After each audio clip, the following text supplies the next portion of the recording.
right. Come on, come on. Come closer.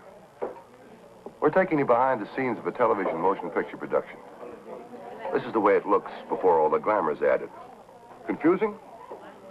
Believe me, it only looks that way. Actually, everything's clicking very smoothly. It's like putting together a house or cooking a meal. A dash of this and a little of that. Now, in this case, the ingredients are cameras, crews, and actors. They're all working together for your eventual entertainment. That's me way in the back there going through a rehearsal. Me? I'm Broderick Crawford. It's the first time they've ever watched a picture being made. They think we need psychiatrists. Right. Please move out. That's it. That light's on. Light's ready. Let's drive her. We all set? Yeah, I think. All right, wait a minute. Let me get organized here. I'd like to kind of clarify this confusion, if I can, a little bit. I'm now set for a new role that I'm going to do, that of an agent in the United States Secret Service. It's a television series we're going to start. Right now, you're in my office. My desk. Here's my chair. Kind of like to try it on for size for a minute. Oh. A fellow my size needs a big chair, and this is going to be just dandy. I'd like to tell you that we've done everything in our power to make sure that this series is going to be absolutely authentic down to the last detail. And we were very fortunate in receiving the complete cooperation from the head of the United States Secret Service, Chief Bauman in Washington, D.C. As a matter of fact, a week or so back, we made a trip to Washington. We saw the chief in his office. As a matter of fact, we shot some film there. But rather than tell you about it, suppose I show you a film record of what we did in Washington. You all set? Huh? It's all yours. Take it away. There's nothing quite like a cross-country trip by plane to give you the idea of how great this country of ours really is. You know, sometimes sitting around in one place for too long, you lose perspective. You get to thinking all there is to America is just a 2x4 area of your own particular backyard. All you need is an airplane to change all of that. And, brother, believe me, it changes. You get the feel of our land all over again. You get the idea of how big it really is. Yeah. Yeah, you gotta see it from way up above. You gotta see its rolling fields and rivers, its hills and its trees and its cities. Oh, brother, those cities. Denver, Chicago, Pittsburgh, New York, Washington. The names just kind of roll off your tongue, don't they? The good old USA. Like most Americans, I guess, I'm a pretty sentimental guy at heart. Because I never see our nation's capital without thinking of Valley Forge and the men who founded our republic. The city, well, beautiful in its architecture, it's more than just a collection of monuments and buildings. It represents a dream of security within freedom, which all of the government agencies, including the Secret Service, are dedicated to preserve. There may be things missing in Washington. I haven't found any, but if there are, believe me, hospitality is not one of them. From the minute we arrived, the red carpet was laid down for us. For us? Oh, yeah, there were two of us. I was in Washington primarily to see the chief of the United States Secret Service, but I brought my own chief along with me. That's him right there behind me. William F. Broidy, the producer of the TV series, known affectionately by the men who work with him and for him as Billy. You can be sure of one thing you'll never find missing in Washington: press information. As an actor, I've been interviewed by a lot of newsmen and women around the globe. And take my word for it, the Fourth Estaters in our capital are really on the job. They asked the usual questions. Why were we in Washington? We were very happy to tell them. We were embarking on a new television series based on the Secret Service. Yeah, that's right. I was going to play a Secret Service agent. We were in Washington setting up our pre-production procedure. As part of this procedure, we were going to meet the chief and other high-level executives. Nothing was being spared either in the way of time or money to make the series absolutely authentic. This wasn't going to be any phony baloney cops and robbers series. This was going to be the real thing. We had our work cut out ahead of us. But first, we had to get ourselves oriented. The Woodner Hotel took care of that very basic part of it.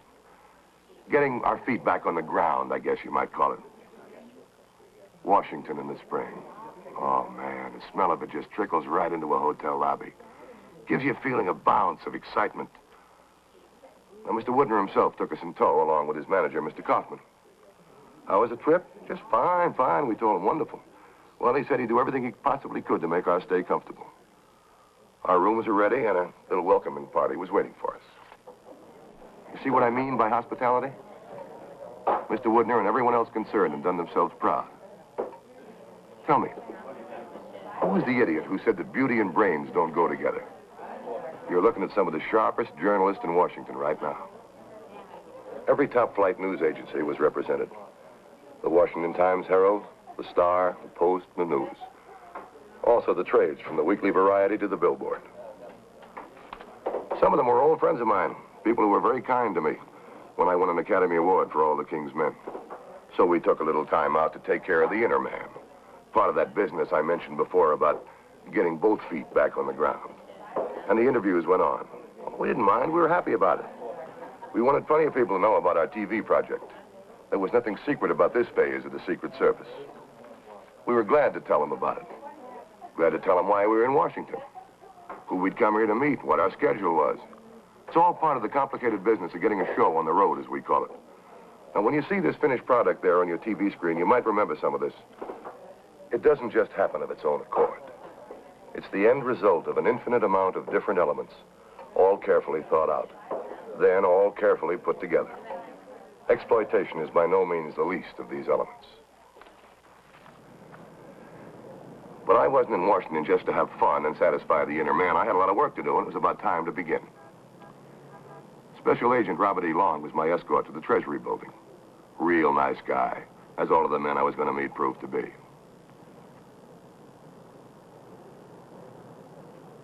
Going up those steps, I wondered about the fellows in advance. Secret Service. It's a pretty impressive term, pretty mysterious, too. As a private citizen, I'd often wondered about him. What kind of a man would choose the Secret Service for his life's work? You know, I don't know why, but I was reminded of what my mother once told a drama critic when he asked her why she had chosen to be an actress. She told him, because I want to sleep till noon. Maybe a guy chooses the Secret Service because he doesn't like to sleep at all. But seriously, here's where I learned something. The members of our Secret Service are just people. Plain American citizens like you and me.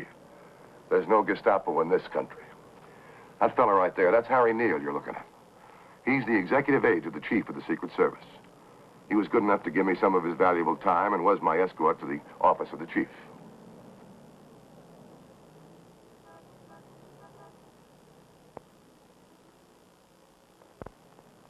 So here I was at last in the office of the head of our United States Secret Service, Chief U.E. Bauman. What was he like? I'll be truthful, I was nervous, but I'd soon find out. I've been looking forward to meeting you, Mr. Crawford. Well, thank you. I'm honored myself. You know, seeing as I'm going to play a Secret Service agent, I'd like to have you brief me on a few things, if you would. What qualities do you look for in your men? Well, first, we require that an agent has a college degree or a certain amount of investigative experience. But there are other qualities that are required also. For instance, a man has to be in good physical condition. You can realize that because undoubtedly you've seen some of our agents running after the president's car in a parade. Yeah, I've seen that. But most important, he must be diplomatic in his ways and have tact. And above all, he must have good common sense. And what are the exact duties of a Secret Service agent? The Secret Service is a division of the Treasury Department. Our most important duty, of course, is in protecting the President of the United States. In addition, as far as criminal violations are concerned, we investigate violations pertaining to the counterfeiting of our currency and coins, forgery of government checks and bonds, and in addition, there are certain violations pertaining to the Treasury which we investigate, such as gold hoarding or violations of the Silver Purchase Act and so forth. Do they guard anybody else besides the President?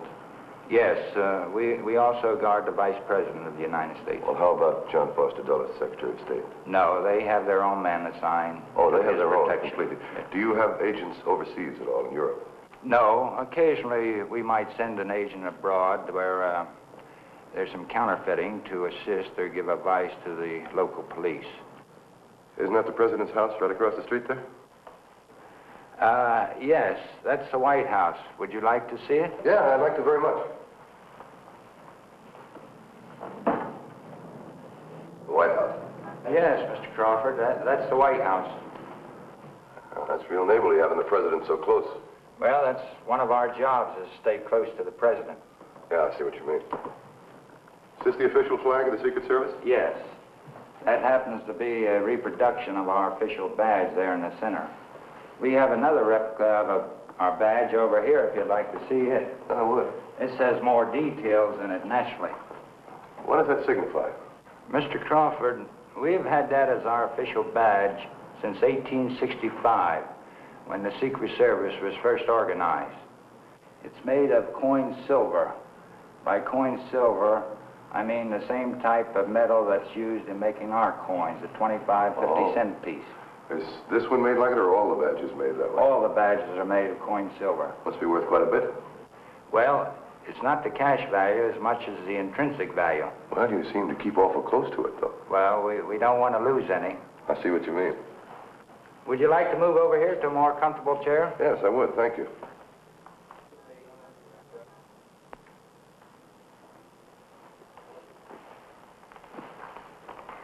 You know, I'd like to get a little information out of you if I could right now. It's kind of a personal nature, this. I know that when the president was in Palm Springs, you were along with him and played a little golf. I'd like to find out about his game. Does he shoot a real low score? I didn't play golf with him, but as far as the score is concerned, that's one of the secrets of the Secret Service. Even if we did know, we couldn't or wouldn't tell it.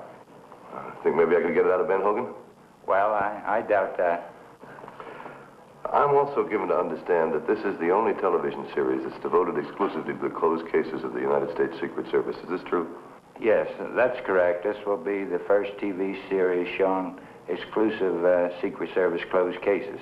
Well, believe me, we're very honored, and I hope we can live up to the tradition and dignity of the service. I'm sure you'll do a good job, as you always do. Well, thank you. Incidentally, speaking about closed cases, I've arranged with one of our inspectors to take you through a tour. Well, fine.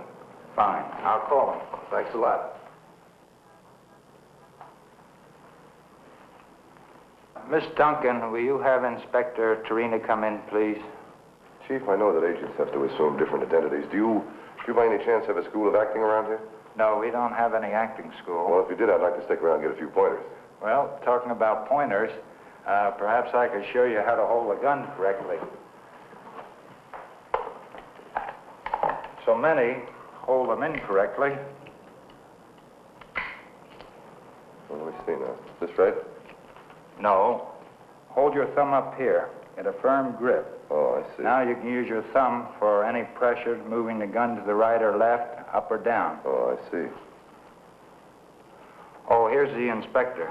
Mr. Torina, this is Mr. Crawford. We've been expecting you, Mr. Crawford. How do you do? Thank you, Chief. I'd like to thank you very much for your Well, cooperation. thank you, Mr. Crawford. And we'll do the very best we can for I you. know you'll do the very best. Thank you. Good luck. This was my chance to get a lot of information firsthand. The kind you don't always get out of books, such as, well, for example, the Secret Service agents during President Roosevelt's regime had to go through the kind of training usually accorded to firemen, so that if necessary, they could carry a man down a ladder on the outside of a 3-story building in case of fire. Something else I learned also. An agent's life is exposed to the threat of sudden or violent death about 75% of the time. That's not a very comfortable thought. And now the real part of my work begins. As a Secret Service agent, even though I'm only an actor playing the part of one, I had to memorize all of this. We started with the exhibit room. There's plenty to look at in here. With the help of Inspector Mike Torina, I learned a lot. Every item had its own exciting story behind it. Exciting and sometimes very tragic, too. Those guns, they were intended to kill a president. It gives you a funny feeling to realize the living story behind those inanimate objects. Assassination of a president, or in this case, attempted assassination. Just yesterday's story now, but at the time, It took a room like this to remind me that assassins attacked 3 of our presidents within the space of less than 50 years. Lincoln, Garfield, and President McKinley. It was after the assassination of McKinley that protection of the president was turned over to the Secret Service. It's a job that has many ramifications. Special agents are expected to place their own bodies between the president and anyone who might attempt to harm him. And if an attempt should be made to kill the president, the Secret Service man has to be ready to shoot with either hand. When they say protect the president, boy, they just ain't kidding. The next stop on our agenda was the contraband room. There was plenty to see and hear. You might call it a miniature museum of what not to do with your time. No, that isn't a salute to Santa Claus. It's what they call their money tree. You know, I tried a lame, broken-down joke. I asked them if they had to water it every day. It didn't get much of a laugh. Some misguided would-be genius had the idea that this offset machine would print passable currency. He was wrong. One too many threads, or maybe the ink didn't look just right, and he drew a blank, just like that last bill right there. If you look at the stuff closely enough, you finally get the idea of what to look for in a phony bill. The counterfeit stuff, even the best of it, is very crude by comparison. You know, I had my hands on $250,000 in phony money. This stuff was so good I was told you could pass it 24 hours a day. It took a real expert to detect what was counterfeit. Those blow-up bills on top of the cabinet are counterfeit, too. All counterfeit bills are blown up in this manner so they can be studied for the imperfect details which make them easy for an agent to detect. In connection with this, I learned a very interesting fact. Every agent has to know how the genuine currency is made so that they can better detect the counterfeit. There were enough phony silver coins in those bags to break a man's back. They'd broken a lot of backs, in a manner of speaking, if you added up the years in prison served by the criminals who tried to cheat the government. Well, let's see now. No, never mind. I'm not that good with figures. This vault contained examples of all the counterfeit bills apprehended by the Secret Service agents. Some of them were awful good examples. Almost too good. In the genuine article, the Treasury seal is beautifully made and beautifully shaded.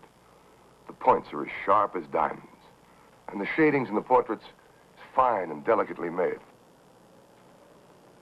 The check letter and faceplate numbers always furnish a good clue as to the authenticity of the Treasury seal. The defective figures and letters in the inferior grade of printing are warning notices to the Secret Service agents. This is what they look for in examining a bill.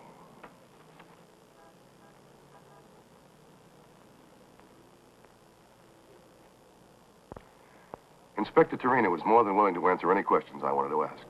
And believe me, boy, I asked plenty. About Mr. Old 880, for example, or the character known as Count Victor Lustig. Lustig made and passed over $2 million in his day. Sounds real profitable, doesn't it? All depends on how you look at it. Lustig died in Alcatraz. This was a room I was very interested in. Case histories, thousands upon thousands of them. Mr. Prather is the man in charge. He's got every one of them right at his fingertips. I want to take a good long look around here. See all those cabinets over there? Inside of them is the record of every case the Secret Service has worked on. Literally thousands of them. Each the story of some human being or group of human beings who thought they could find an easier way of making a living than working for it. Records of counterfeiters, thieves, forgers, and swindlers. Right now, I felt almost affectionate toward those files, because inside of them was the vital material which would prove to be the lifeblood of our series. Authentic? This was as authentic as you could get. For administrative purposes, the United States is divided into 4 regions, and the field offices of each region are regularly inspected by 4 inspectors attached to the office of the chief. The agents prefer to work in twos, but due to the fact that they're generally very short-handed, they often have to work alone. Protecting the president doesn't stop with the physical protection of the chief executive. It reaches out to the investigation and taking into custody of all kinds of potential threats to his safety. Mentally ill or genuinely dangerous people who send threatening or obscene letters or messages through the mail or by telegram. And in case there's any doubt as to the criminal's guilt, here's the baby that'll tell you whether he's lying or not. It's the latest thing in lie detectors. I tried it on. Agent Jim Griffith demonstrated. Fits like it was made to order. It's nice and cozy. But it picks up that extra telltale heartbeat just like radar. Secret Service men work quietly and unobtrusively in all of their activities. A great part of their work is preventative, educating the public in the ways and tricks of their common enemy. Because, now hear me, because every time a phony dollar is cashed, it's got to come out of some taxpayer's pocket. You know, it could be yours. This was one big point that was impressed on me. Secret Service agents are as much concerned with protecting the innocent as bringing the guilty to punishment. No indoctrination course would be complete without a visit to the target range. Inspector Mike Torina was my escort and guide and took me behind the scenes of this very important side of every agent's training. Looking at that simple, dignified building, I suddenly thought of something. It was only 162 years old. Why, that was only about twice the age of my own father. Yeah, we're still a very young country. We've got a lot to learn. But like most youngsters, we got a lot we can teach some of our elders, too. At the range, I met... Now, wait a minute. This is no gag. Officer William S. Crawford. He's in charge of training the White House police. It's a part of the Secret Service. Officer Crawford won the World's Championship twice. Just be grateful you don't have to tangle up with some of the men he's trained. Every agent has to pass the most exacting tests on the range if he wants to stay an agent. All special agents, including inspectors, have to pass a marksmanship test every 30 days. If they fail, they got to take it all over again. Let me give you an idea of some of the requirements. A man has to be able to fire 5 shots with his right hand, unload, reload, and fire 5 shots with his left in a maximum of 20 seconds. Bill Crawford there has been known to do it in 15 seconds. But I hate to say this, he's a little out of practice right now. It takes him 18 seconds. Remember what I said about an agent having to be able to fire with either hand? Well, here's where he learns it. Firing from a standing posture, from a crouch, from the hip, from behind doors, from a moving car at moving targets. Firing with pistols and machine guns. A Secret Service agent has got to have lightning reflexes, left-handed or right-handed. A split second is the difference between life and death. You know, it's funny. I never knew an orange had anything in common with a gun. But when Bill Crawford told me to squeeze, I learned there was a lot more to shooting than just pulling the trigger. It's one thing to hit your target when you're standing still. But when you're on the move, brother, it takes science. You just can't take time out to remember where you learned it.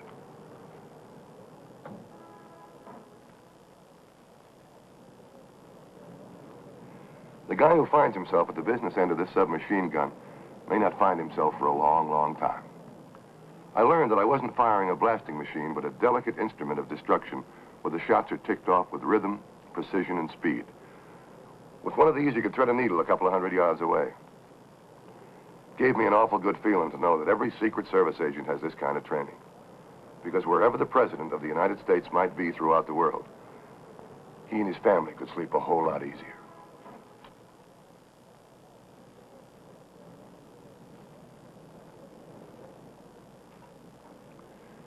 Before calling it a day, there was one last place I wanted to visit.